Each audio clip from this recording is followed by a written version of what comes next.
Before we get into today's episode of the Love Life podcast, have you taken the opportunity to think about the question you'd like to ask me right now and been to Matthew AI to ask it?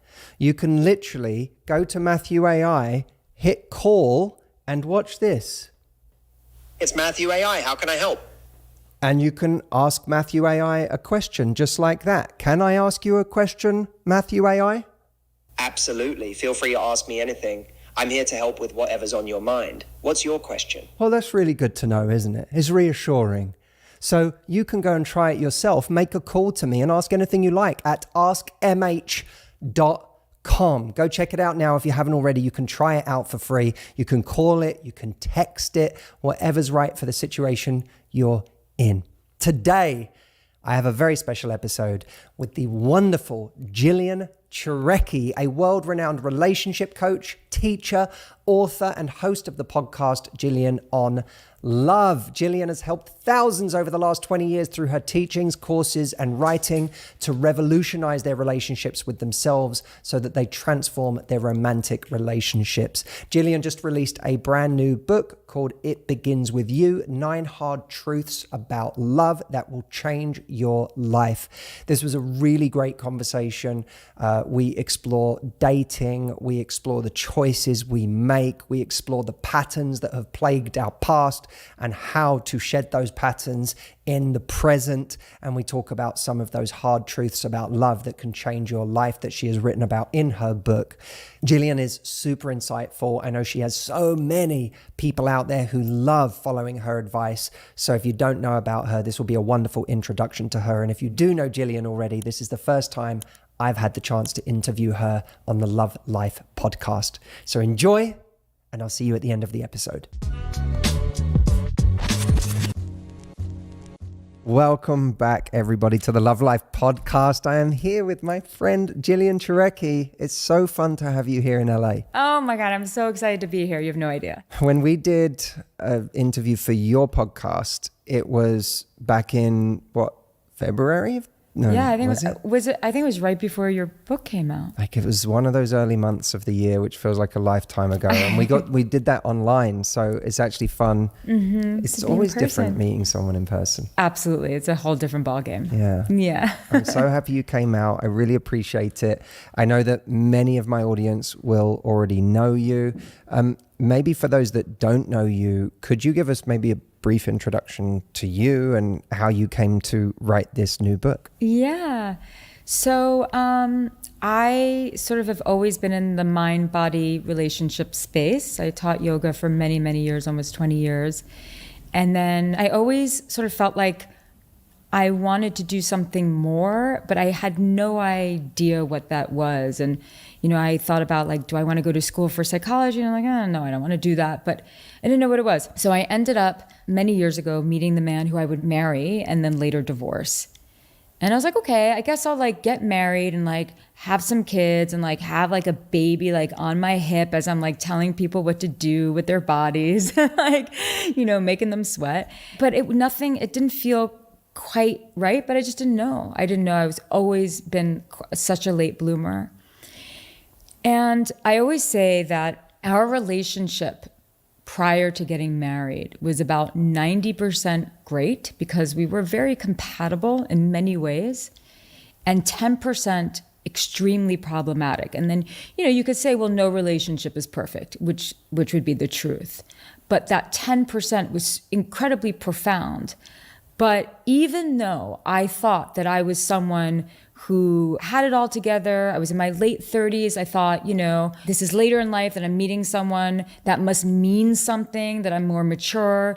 I've been doing lots of spiritual work, if you will, on myself and sort of self-study. But I also was raised in a family where my parents hated each other, basically. And even when my mom remarried and I loved my stepfather, I just never was modeled healthy self-esteem as a woman when it came to relationships. Because I think that we can have self-esteem that's healthy in other areas of our life, and then relationship is kind of where it rears its ugly head.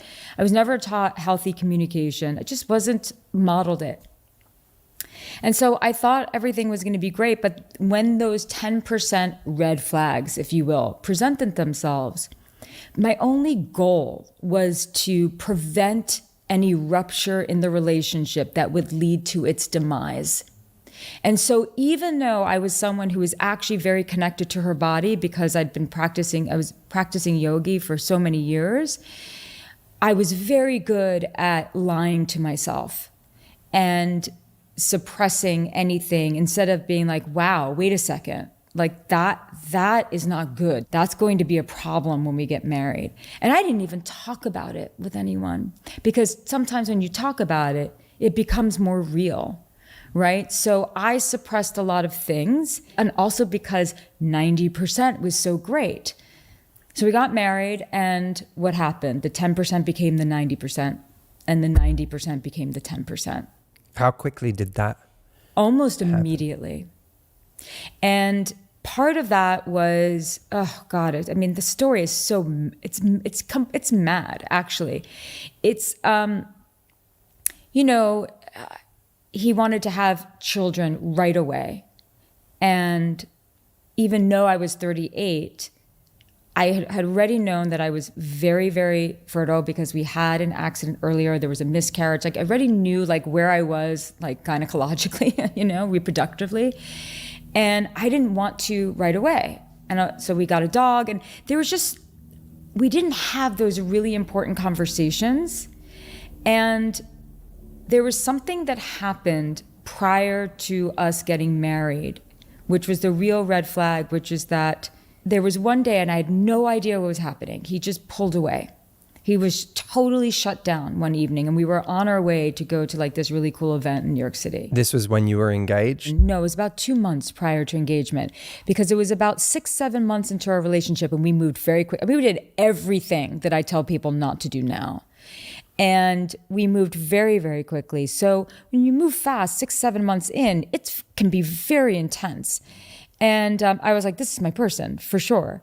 And I felt something in my body that was something that I felt in my body my whole childhood around my father, because you never knew what mood he was going to be in because he had undiagnosed bipolar. So he had a very dark energy to him. And so I'm very sensitive. So you have that combination, and it's like kryptonite in a family. So I was very well trained in being able to walk on eggshells, even though I had some lovely relationships in the past.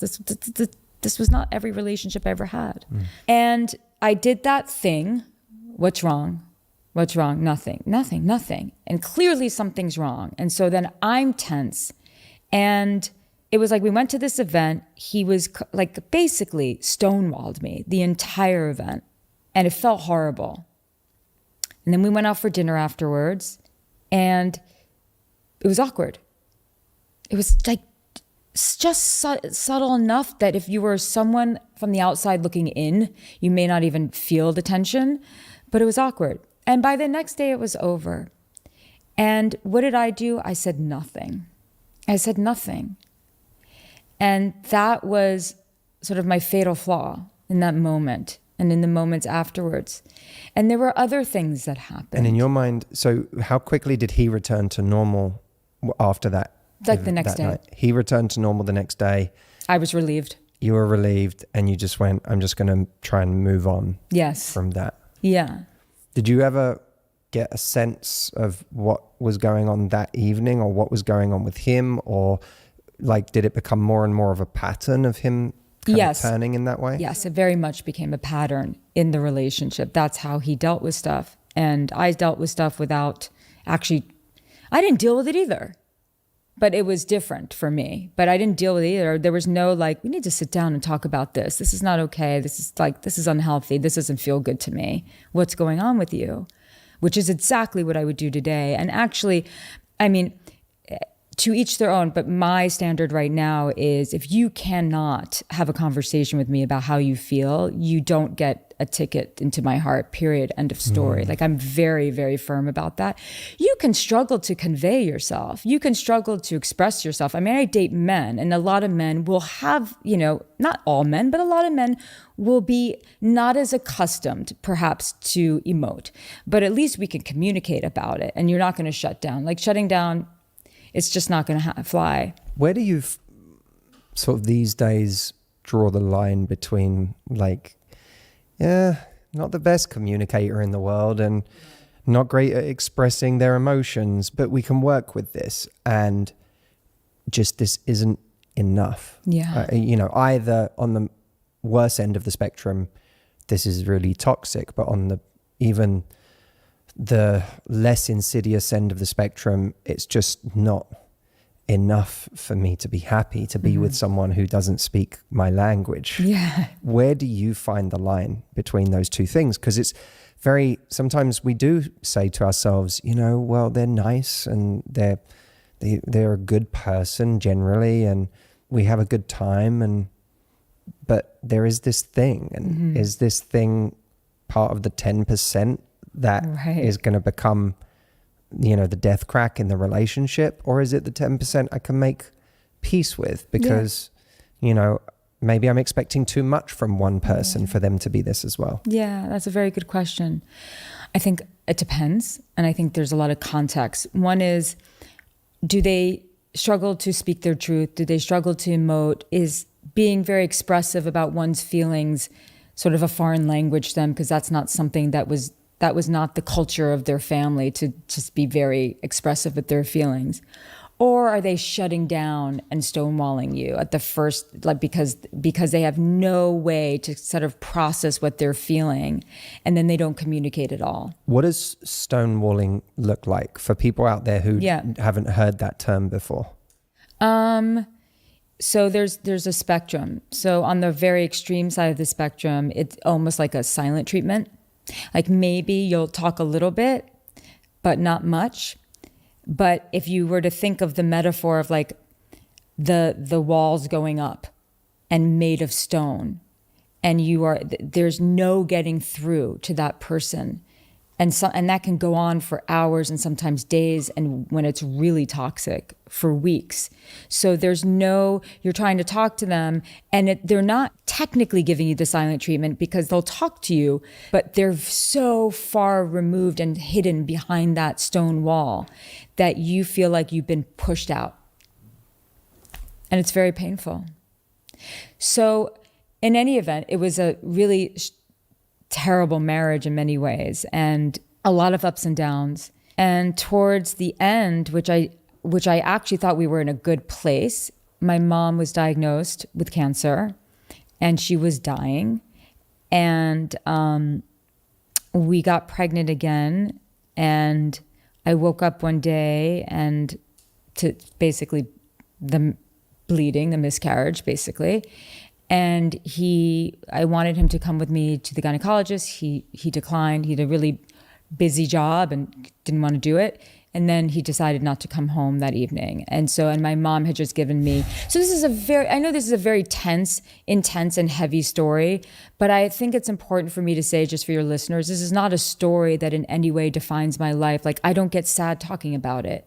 I'm very removed from it because this is a long time ago and I processed it.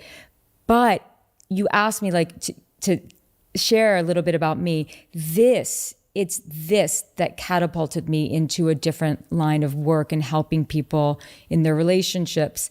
And it's because I entered such a dark night of the soul, and I was obsessed over this question, like, what makes a relationship work? And I was inundated with all these limiting beliefs, like, oh my God, I'm 40, I'm childless, like my husband just left me, who's gonna want me? Like, and my mom's dying. It was just completely overwhelming.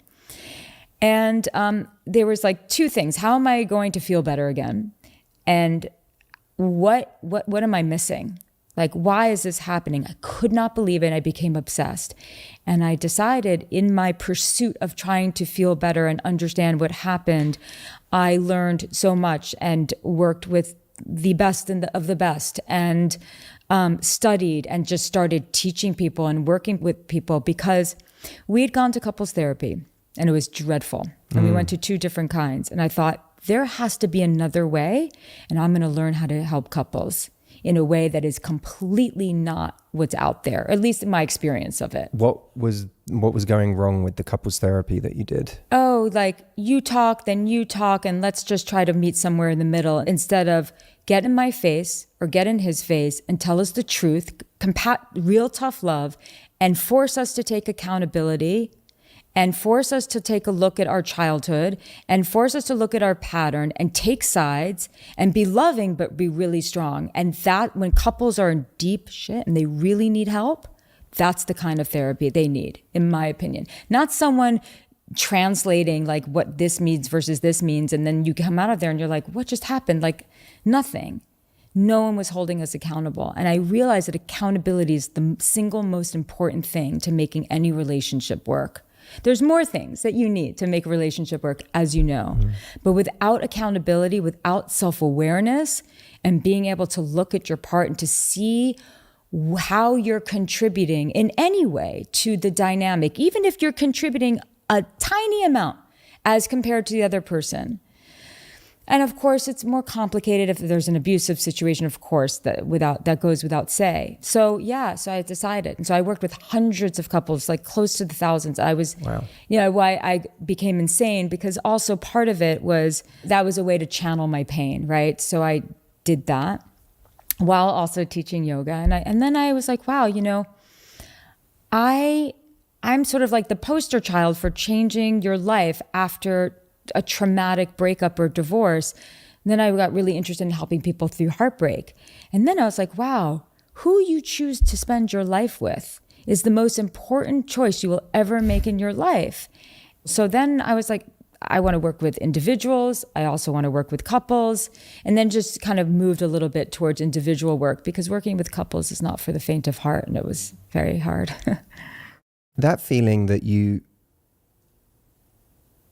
got back then when you felt like you were treading on eggshells, that very much got activated when you were in that relationship. Is that something you have been able to shake, or is that something you've had to make peace with? I haven't yet been triggered in that way, because I haven't been in a relationship with people who lay down the eggshells. So I'd have to be really triggered, I think. I don't really go typically into people-pleasing patterns. So... But you used to? Yeah.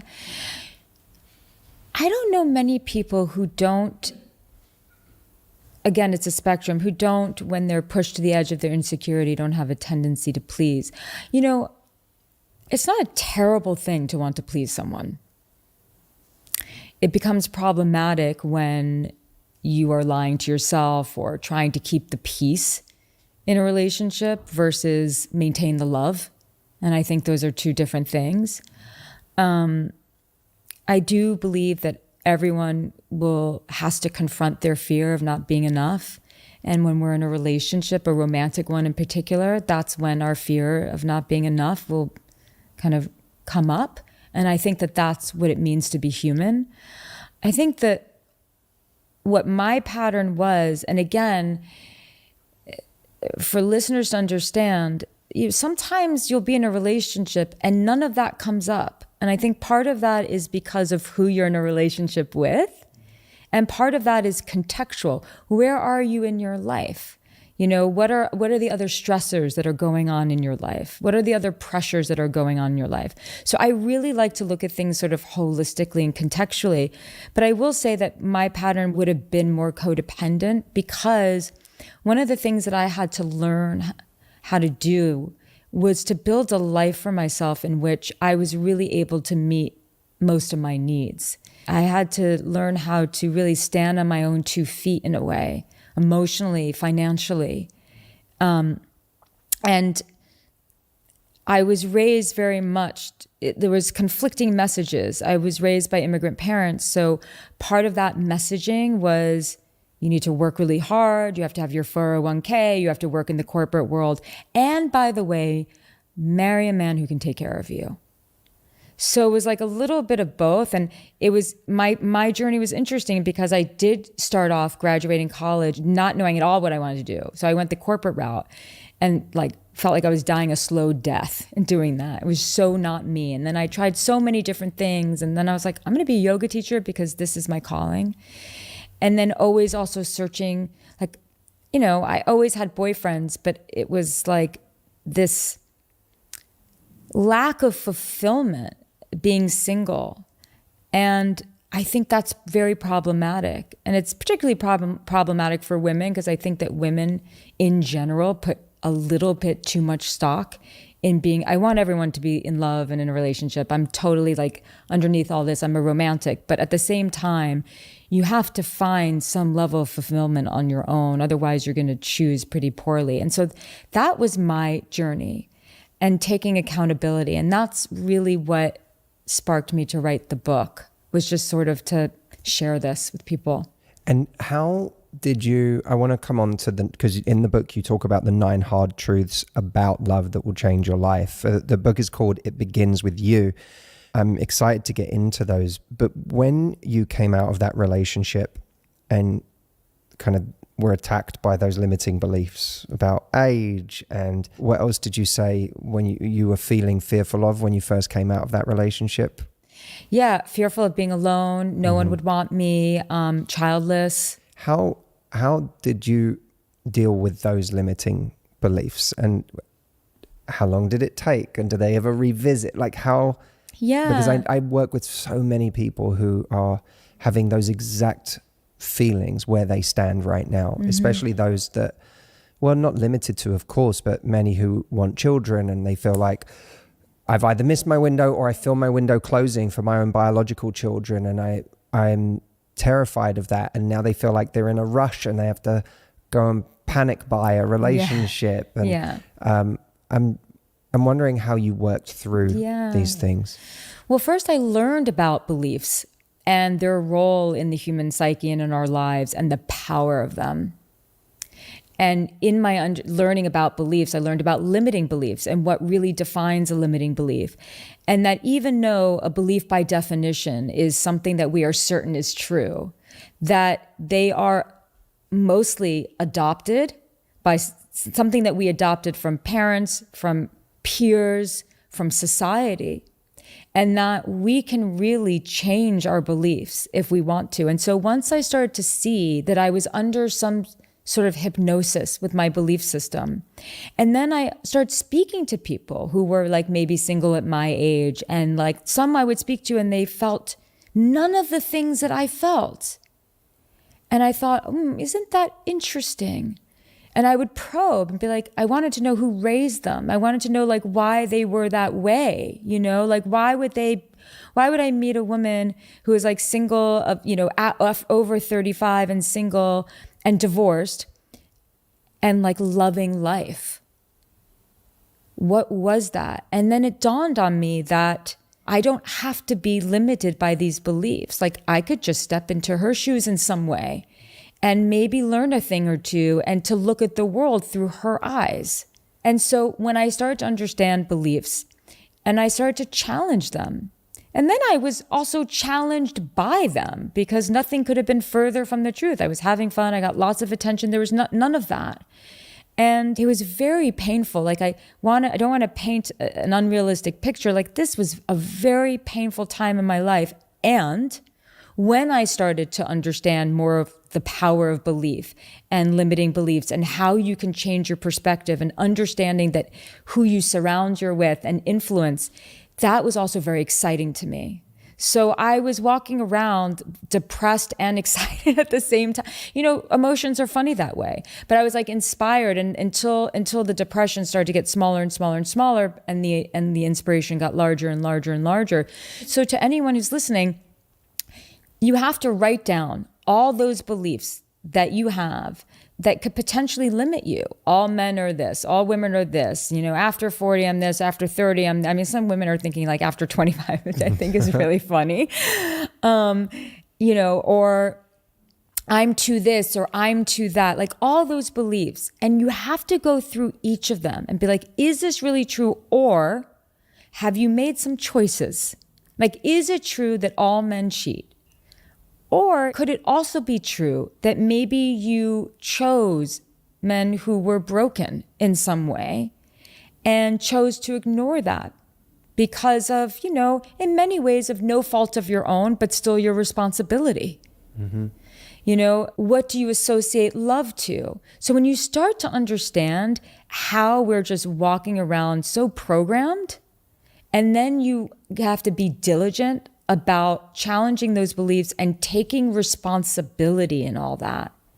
And then you start to do the work, maybe with the help of someone, to change your blueprint a little bit. What would you say is the most common pattern that is hurting people? I know that there are many, but is there one that in your coaching and observation you feel like is just number one for most common challenge that's tripping people up in who they're choosing, why they're choosing that person, their dating pattern? Can we do dating, heartbreak, and in relationships? Yes. Why don't we do that? Yeah. Okay, so for dating, the most common pattern is, let me play house with a stranger. I don't know you, and I don't even want to communicate, but I'll get naked with you and spend the whole weekend with you, and we can go to the farmer's market and pretend like we're boyfriend and girlfriend, or girlfriend and girlfriend, and boyfriend, like we're partners. And we're not going to really talk about really anything. So I think that's really, and I'm obviously, that's a very exaggerated thing, but yeah, not having important conversations about, okay, we're attracted to each other, and I'm well aware of the fact that I want a long-term relationship, but I'm not actually going to have these difficult conversations. Or necessarily point out when I see something I don't like. Yeah. Or when someone is inconsistent or whatever, we'll just keep playing house. Gonna keep playing house. Yeah. I'll tie another thing into that because it's so hard to do one, as you know. This expectation, even if it's unconscious, and I do believe it's unconscious for most people, that there's a perfect person out there who's going to come into your life and make everything better. And whereas might be a great person for you who's going to make your life a lot better, you're still going to have to deal with your problems. And you're going to really have to deal with them if you want the relationship to last. So there's no the one who's going to come in, because I think many of us grew up with this fantasy, even if it's unconscious, that someone is going to come into our lives and be so evolved and perfect that they're going to make up for the imperfections that we have. Almost like a parent. Why do you think people slip into that, dynamic of playing house? What's going on there?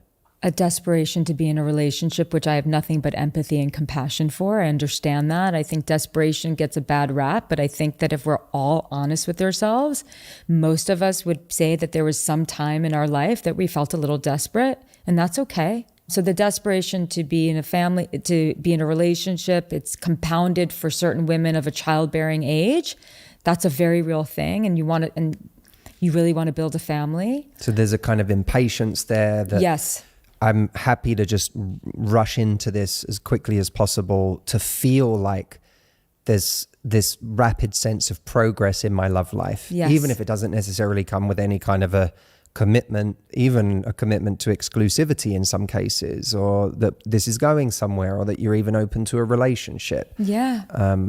And then that comes with the reluctance to even ask those questions, right? Because you don't want to ruin this dynamic that's going on. You want to keep playing house. You want to keep playing house. And what happens is that when two people are doing that, they're actually not in relationship or relating to each other. They're relating to the projection that they have of each other. They project the ideal. So they put them on a pedestal. And then another common thing that happens with this is, a relationship makes a transition from the honeymoon phase, if you will, like when everything's exciting and there's lots of lust, and into the more committed stage of a relationship.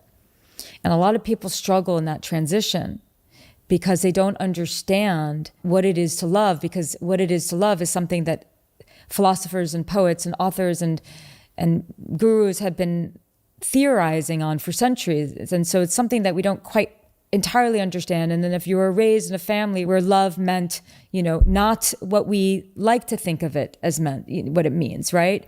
So they think that that's love. And then things get real. You're like, oh, flaws are starting to come up. Conflicts are starting to come up. And then what we become is the fallen hero. We were once the hero or the heroine on the pedestal. And then the pedestal gets knocked off. We become the fallen hero. We see like reality. And some people can't handle that. And they don't have the tools. They're not equipped with the tools to handle what a relationship entails, which has very, very little. I mean, anyone can do the honeymoon phase. Anyone can do that. If it's all feeling, it's all emotion. What comes after that is a skill. Yeah. And a decision, right? And a choice. You decide. Yeah, and a choice. Yeah. Yeah.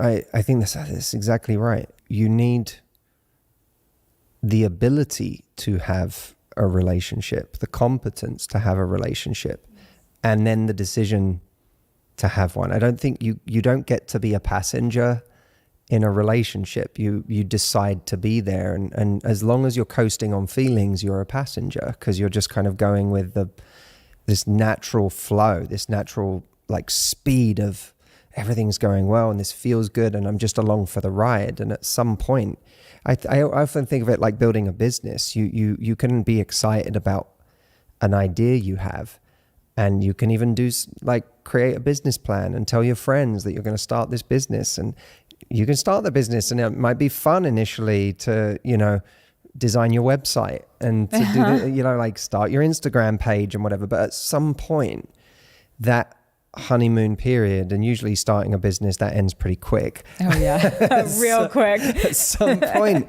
it's a decision to do this, and that requires the decision, and it requires, now you got to be capable, which is a different thing. Yes. And you may have to learn as you go along, and maybe both of you are learning as you go along. I mean, we learn very, very much to love while in relationship. But you're right. It begins with a choice, and it's that willingness, and it's that commitment. So yeah, I think that would you agree that those are like the prevailing patterns when it comes to dating? Is there something you want to add to that? I think what you said about people jumping into playing house I think that's extremely common. And where it's really dangerous is because you will then collide with people who want to play house, but for different reasons. So you're playing house because you really want a relationship. You want to build a house with this person. Correct. Yeah. But you're afraid to, call it a house. And you're afraid to say what's going on because you don't want to ruin it, because you want it to keep it going as long as possible, so that hopefully one day it slips from the, idea of the thing into the real thing without anyone really realizing it. But now you're here. The other person is playing house because it feels fun to play house, but looking for someone who has no real needs or will never ask for anything because they have no intention of actually staying in that house. So they're like relying on you not speaking up. They're relying on you just playing house and not asking questions, because then they can get the girlfriend experience, or they can get the boyfriend experience without ever having to do anything. So I think that's the real danger of that pattern, is that you have two people playing house together, but with completely different intentions. 100%. Yeah, that's very true. Yeah. And not communicating. And not communicating. One is not communicating because they're scared, and the other is not communicating because it suits them not to communicate. Totally. What you said you were going to have one for breakups. Yeah.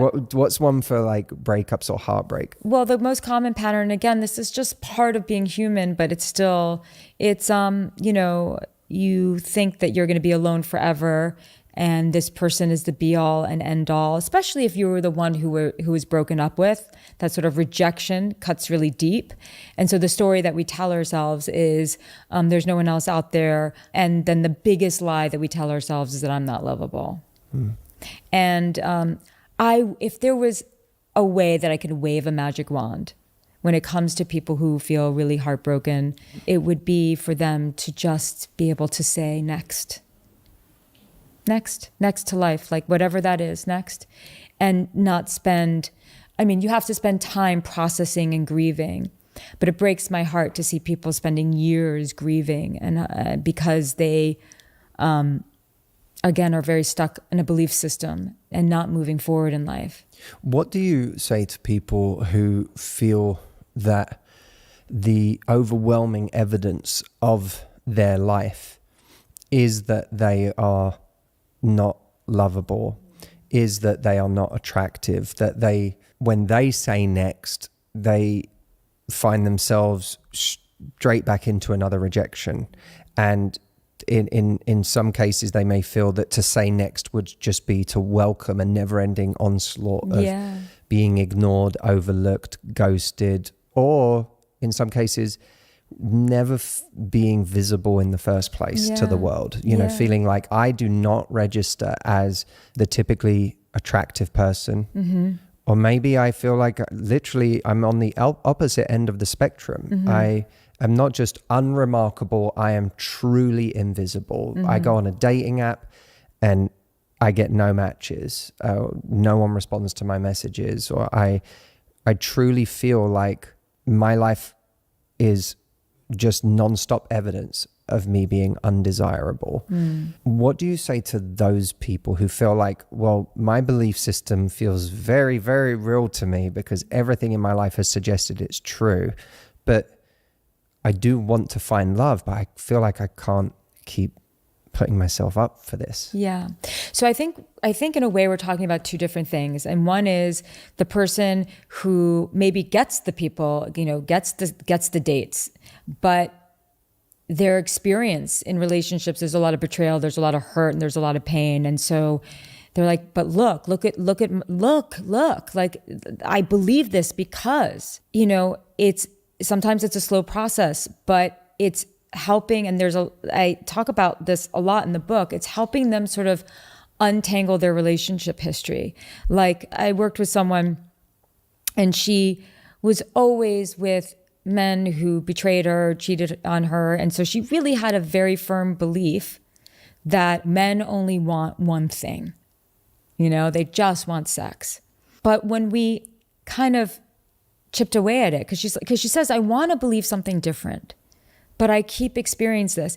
And her emotional state, she was in a very like low vibration emotional state. She had entered a state of learned helplessness, which is basically, for people who don't know, is you think your situation is pervasive and you think it's permanent.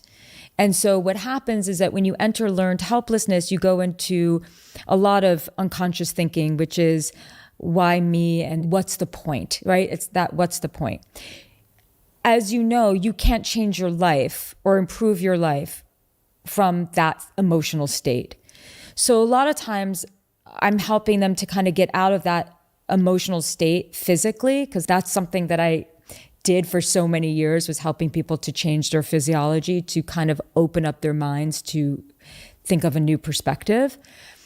And then just sort of like look at the relationship history. I was like, okay, yes, I know that this is really true, but let's talk about the red flags that you ignored. Let's talk about the men that you choose. Like this one girl, again, another girl who said, all men just want this, right? This is a highly intellectual, good-looking girl.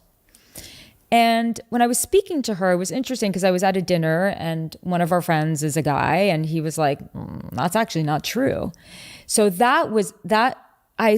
wasn't enough, but it was enough to just like perk her ears, because it's important to hear that from a man if your belief is that all men cheat or all men just want one thing. But I could tell she had a lot of walls up, and she had a lot of walls up because she wants love. But if you have that belief, it's like you want love, but you're protected. It's like you have all this armor. That's very painful. That's the person who's stuck in their love life.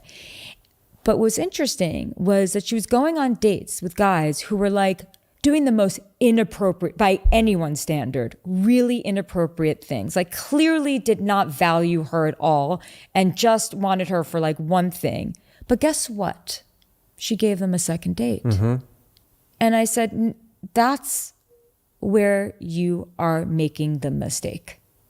So essentially what you're doing is that you are rewarding this man for bad behavior. And so in essence, and she's a real intellectual, so I kind of played on that. In essence, you are partly responsible for perpetuating this kind of man in the world because you're rewarding them. You're giving them a second date. You're a catch and you're giving them a second date. And that actually stunned her. And I thought that there was a breakthrough. For the people who feel really invisible, you know, I've worked with people who really did need to work on certain things in themselves to become less invisible. Some of them had to find more meaning in life so that they brought a different energy.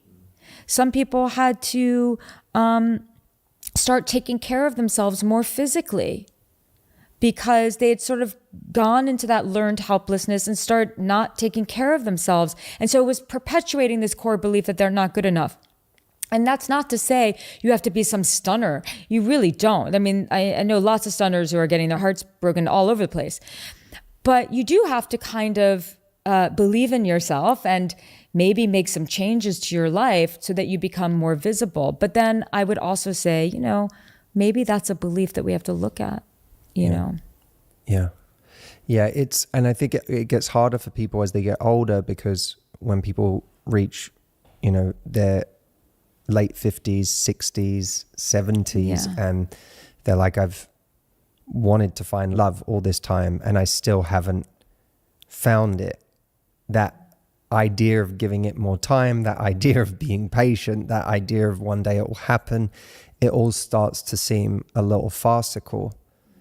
And I know so many people who end up living with this kind of chronic pain of, I really would love to meet someone, but this desire to meet someone causes me nothing but pain. Yeah. And so then they try and kill the desire because they're like, it's easier not to want this. But then you end up burying a part of yourself that isn't really going anywhere, but you're kind of trying to amputate it.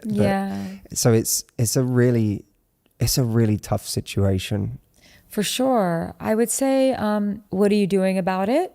You know, are you giving people who you find interesting at least a couple of dates before you write them off? And you know, are you getting the ick right away? You know, if you're of older years, 60, 70, are you open to having some companionship and really just having a very good friend that you maybe hold hands with? You know, sometimes we do have to change our priorities in order to find love. And that's not settling. I don't believe in settling, but I do believe in reprioritizing what's really important to you so that perhaps your mind opens a little bit more and you give certain people who maybe you wouldn't give in the past a chance. Not anyone who you're repulsed by, not anyone who doesn't same the share of values as you, but please go on a few dates with the person with whom you find very interesting, with whom you feel good around, right? So it's difficult. This is not the easiest thing to do, to find love. These are challenging questions. Yeah. What for you is, you know, people will say things like this all the time. I met this person, they're nice, they're a good person, I enjoy being around them, or, you know, yeah, we're friends, but I just don't feel that way about them. What should I do? Do you think it's worth someone pursuing that situation, or do you think that it's going to be a very long life if they choose to enter into that relationship where they don't feel anything on that electric or chemistry driven level? No, I mean, I don't think you should settle for someone who you don't want to have sex with.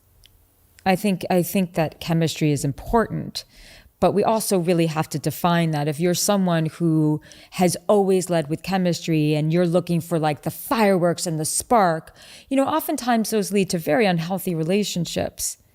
And that chemistry can build with someone where there's a lot of, there is some chemistry, but you feel really safe with them, or you can really be yourself with them, or you can have fun with them and a good laugh with them. So I think that it's when we're talking about chemistry, we're kind of talking about something kind of dangerous, because chemistry can be very dangerous, because once you have chemistry with someone, you know, you can just literally forget that actually what you're meant to uncover is a person's character and their values. And we get very drunk on that feeling. If you like someone's character and their values, but you don't feel chemistry, how long do you advise people to give it before you give up? 5 dates. Okay. And see if it's actually gone up a notch. If it's gone up a notch, keep going. But if you're like, I really feel nothing in that way, it's a wrap. Is there anything you think people can do in those 5 dates to practically try to engender that chemistry? Yeah. Don't just sit like at a bar with them. Go do something, meet each other's friends, go visit them at work, do something totally different so that you can see them in their element. Because if you're not attracted to the person while you see them like totally comfortable in their skin and in their surroundings, you'll never feel hot for them. But you could very much, because we're so multidimensional. And attraction is really something, like sexual attraction is something that we feel mostly when there's perspective, when we're seeing someone in their element, doing their thing, when they don't particularly like need us. Like that's something that Esther Perel talks about a lot. But it's also something that I have very much acknowledged in my own life and understand that. So you have to see them in different surroundings. So if you're not quite sure, do something different. Don't just go to dinner. Don't just get drinks. Do something fun where you see a little bit of their personality, or you see them do something. I mean, we get attracted to like the weirdest things. It's like the way they pick up their glass and drink. You're like, all of a sudden, you're like, I don't know why I thought that was hot, but it was just kind of hot. It's so true. It's so true. And so we have to kind of create those conditions. And I do think that a person's circle is very important. I don't care how small it is, but the people that they have in it and how they manage those relationships says a lot about a person. And I do think that as we mature, seeing someone like be a really good friend, or seeing someone have these strong relationships, that becomes the turn on. What would be a way to, how would you engineer that in those first 5 dates? Like what might you ask someone to do, or how might you put yourselves in a situation where that would happen for anyone who's kind of in that 1 to 5 date range? I would say, let's go out with a group. Let's go out with friends. Like I want to meet your friends. You know, and I know a lot of people, I think to me personally, meeting the family is it's not nothing, but it's not this huge deal that it is to certain people. And I want to take into account that certain cultures, that's a very big deal. But if it's within your culture to not have it be such a big deal, like, I don't know, like meet family members, go bowling, do something totally different where you're interacting in a different way, where it's not just like this intense, like one-on-one conversation. Yeah, it's kind of in those situations, it's also how big you make it. Yeah. Right? It's how intense the energy you give off in those situations. Absolutely. Which of the 9 truths about love that will change your life that are in your book, It Begins With You, which is out on January the 14th. Everyone should grab a copy. I have followed your work for a long time. I know my wife, Audrey, when I mentioned I was coming on your podcast earlier this year, and my wife saw your name on the list of podcasts I was doing, she was very excited. Oh, that's so lovely. But everyone go and grab a copy of this book, The 9 Hard Truths About Love That Will Change Your Life. The book is called It Begins With You. What of these 9 truths, what is the truth that you feel you need to hear the most? Oh, I think that what I needed to hear the most back then is not what I need to hear the most now. I think the one that was like hardest for me to write and very personal was that you have to make peace with your parents. Could you explain what you mean when you say that truth? Because I know that will be a very evocative It's going to be very for evocative. And people just need to know that there's so much nuance and texture to that chapter. So one of the things that what I do write in the chapter is I've worked with people who were sexually molested as children and or severely abused otherwise. And I don't have any interest in them forgiving their parents at all. I don't even go there with them. My only work with them is for them to start to see themselves as heroes, not just as survivors. So there's that disclaimer. And you don't have to make peace with a parent, you don't even have to invite them back into your life. But I had a very complicated relationship with my father, to the point where I was 21 years old, I decided to ghost him. I decided to no longer answer his calls. And that went on for over 10 years, like 13 years or something like that. I mean, I was in so much pain, and I grew up very afraid of my father. He never lay a hand on me, but he was very manipulative and had very dark energy, and I was very afraid of him. And I had no idea how to have boundaries with him. And at 21, I still didn't. When I was around him, I was just a big ball of tension. And it was a mixture of fear and hatred.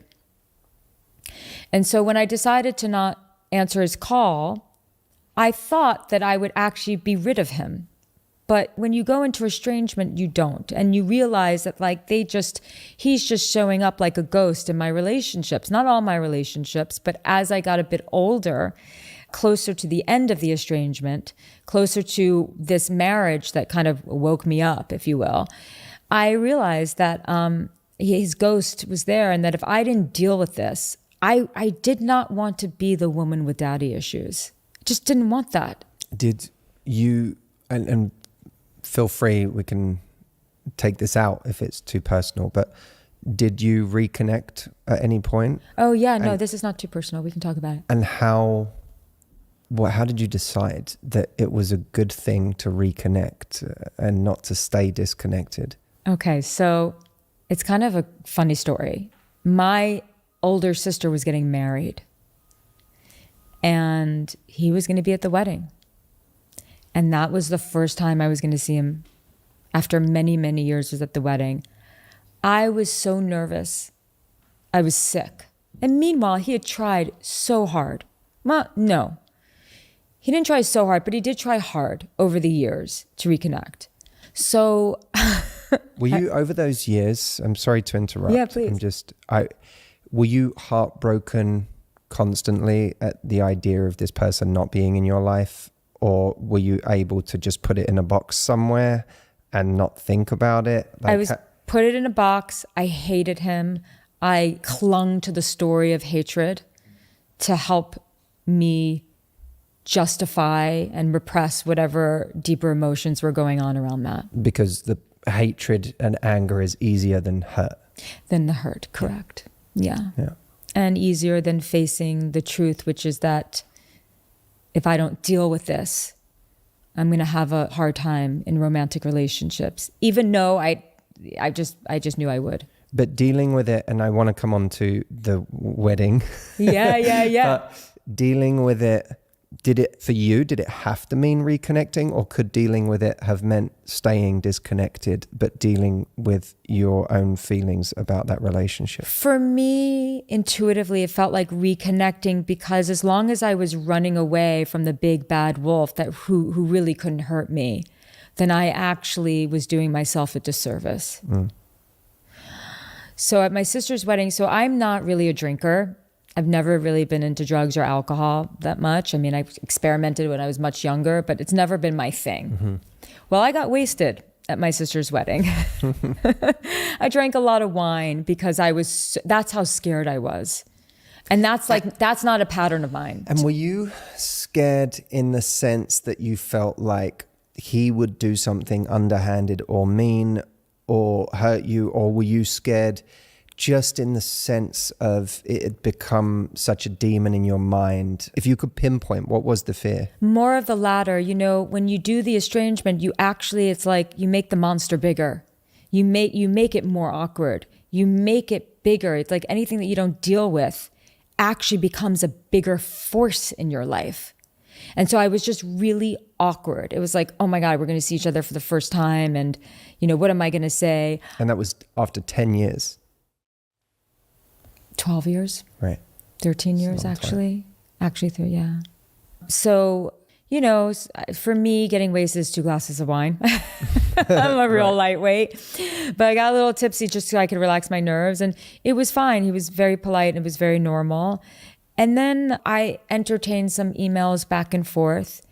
But when you saw him, was your heart racing, and were you in a... Yes, but then once I got through it, then I felt much better. But leading up to it, literally leading up to that moment, I was a wreck. And there was that to me was proof enough that this was something I absolutely had to deal with. So I started to, I had the self-awareness enough to know that that was not healthy for me. And I was able to arrive to that understanding at that age. And then I ended up getting married, and so we had like a few arguments because I went to the other end of the spectrum, which is I'm going to stand up for myself. I'm not going to take any of his BS. And my ego was like super strong and I wasn't going to let anything happen. And that felt good until like it was after everything fell apart in my life. It wasn't lost on me that the parent who would continue living longer was the parent that I struggled with. And the one who I loved the most died first, right? So that irony, whatever you want to call it, was not lost on me. But it was when I went through the divorce and the separation and getting into this sort of field that I'm in. And I worked with a lot of families too. Like I got really into that. I realized that I was not any longer the little girl, and that I didn't have to be afraid. And then I actually started to see his vulnerability, and I allowed myself to soften around my hatred because I realized I understood the power of beliefs, as we were talking about earlier, and the power of storytelling. And I kept on telling these stories, and I was tired of it. And even though my relationship was never going to be wonderful with him, and I probably never good, but better. And it was from changing something inside of me. There was nothing that I could do to change him, although with age, he did soften quite a bit and did become more humble. And when you start to see old age set in your parents, it's like you start to look at them differently and feel their energy differently. But I changed. The only thing that changed was just the way that I was thinking about him. And again, I started to soften, and I started to heal a lot thankfully, before he passed away. And not everything, but the thing is, you can still heal your relationship with your parent after they've died. It doesn't stop just because they died. You can change the way you think of them. You can change how they live in your memory. And I started to realize that even though I can go down a whole laundry list of things that made him an absolutely nightmare, right? There's also he was a psychiatrist. I am not a psychologist or psychiatrist, but I am in this field. He also wrote a book. He wrote a book that was about me, that was part of the problem. He wrote a very famous book back in the 80s called The Difficult Child, which was based on me. So that was part of our thing, which is in the book. He wrote a book. I'm writing a book. He worked with people and not couples, but families and children. I was working with people. And so you start to recognize some of the good parts and some of the ways in which the apple doesn't fall too far from the tree. And it was in that softening, but in my examples in the book, it's not even making peace with a toxic parent. It's like, some of it is, oh, I love my mom or I love my dad, and I really don't want to disappoint them. And so I'm just going to suppress a whole bunch of emotions and suppress who I really want to be in this world because I don't want to disappoint them. Part of making peace with the parent is letting them see who you really are, even if it's not who you believe that they have always wanted you to be. And maybe leaving some opening your mind just enough to consider maybe that they have changed too since you were a child. I know that in the beginning of this, you caveated it with, there are people who have been through very severe abuse, and that lives in its own kind of category here. Yes. Do you also see people with narcissistic parents as living in a kind of separate category? If you, Dr. Ramani, a dear friend of mine, she's very adamant that narcissists do not change. Yes. And that expecting them to is a fool's hope. I don't think she calls it a fool's hope. That's not language Ramani would use, but she definitely suggests that it would be wrong of us to ever expect that they could change. Yes.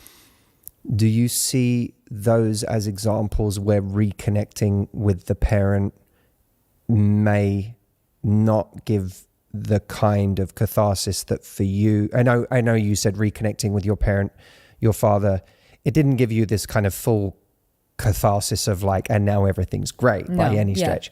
But do you think there are cases whereby that reconnection would be ill-advised for people who are dealing with parents that are narcissistic in that way or have narcissistic personality disorder? So my father was diagnosed by a psychiatrist with narcissistic personality disorder. My father is the poster child for narcissism, or was. So there's sort of your answer. I think that you need boundaries, and you need to understand who are you going to be as present day you in this relationship. In many ways, you call the shots now. You can take the leadership role in this relationship. You can decide what your boundaries and what your rules are. And narcissism does exist on a spectrum. And do narcissists ever change? No, but also there are narcissists who do feel love, and they're not every narcissist is a sociopath, right? So they do feel emotions and can feel sadness. And somehow my father managed to remarry and married until the day he died. And she's grieving because she loves him so much. Is she a codependent? Sure. But somehow it worked between the two of them. So I think that there's some nuance there. And I certainly don't want anyone to be around a parent where they feel like there's a danger. All I'm saying is how much of that is a story that lives inside of you, and what would happen if you showed up as the wisest person in the room? Could something potentially change? Yeah. Is there anything, I know there are going to be so many people who want to grab your book by the end of this conversation. Is there anything that you feel people should know about the book, or about either what to expect or the kind of person that will really benefit from this as they dig into it? Yeah. So anyone who is struggling in their love life, whether they are single or they're just in terrible relationships, or even if they're in a marriage and they're going through a rough time or they're heartbroken, anyone who just kind of looks in the mirror or reflects on their life and think, I do not have any mastery over this area of my life, which is a lot of people. And they're sick and tired of it. They want it to be different. That's what this person is for. Like, I really wrote it with the intention that it would just sort of be, excuse the religious reference, I'm even Jewish, but like almost like a Bible for someone, and to just kind of be lost in the story of it all. And there's a lot of practical things in the book of things that you can start doing. So I'm all about action. It's like, it can't just be all theory. It's like, this is what you can start doing today. And that, this idea of it begins with you, it's not about blame. It's just about, we have to be the change that we want to see in our love life. And that, isn't it amazing discovery to discover that you are more powerful than you actually know? And that you can make some changes. And sometimes it's just like a 2 millimeter shift, and everything can change for you. And the book will show you how. That's amazing. People can find it. Is there a specific place that people should go to get the book? Sure. It's jillianturecki.com/book. jillianturecki.com/book. We will put all of the details. If you're watching this on YouTube, the details will be in the description. If you're listening to this on the podcast, they will be in the show notes. Go and order a copy. Jillian is one of those people out there, one of that handful of people who is talking the most sense on, well, at such scale. I mean, it's amazing the audience that you have built and where you are. And I know the pains of writing a book. Oh, yes. I don't envy the journey that you've been on, but I am also just so terrifically excited for this book to come out and for people to experience it. It's a joy talking to you. Well, it's a joy talking to you as well. I have been such a fan of your work for a long time. I think you're extraordinary. So it's a pleasure to be here and talking to you. Thank you. Thank you for being here. And thank you all for watching listening to another episode of Love Life, whether you're listening to this on the podcast or watching it on YouTube. Thank you so much for being here. We will see you next time. Don't forget to grab a copy of Jillian's book at jillianturecki.com/book. See you next time. Thank you for listening. Let me know in the comments what you thought of this conversation with Jillian Turecki. Grab a copy of her book, It Begins With You, 9 Hard Truths About Love That Will Change Your Life. And, well, don't forget to ask Matthew AI a question while you're here. Go to askmh.com if you'd like to ask me a question about anything you've heard today or anything that's come to mind for you that you feel like you need an immediate answer on. Askmh.com is the link to go and do that. Thank you so much to Jillian for being here today. Thank you to you for listening, and I will see you in the next episode of the Love Life podcast.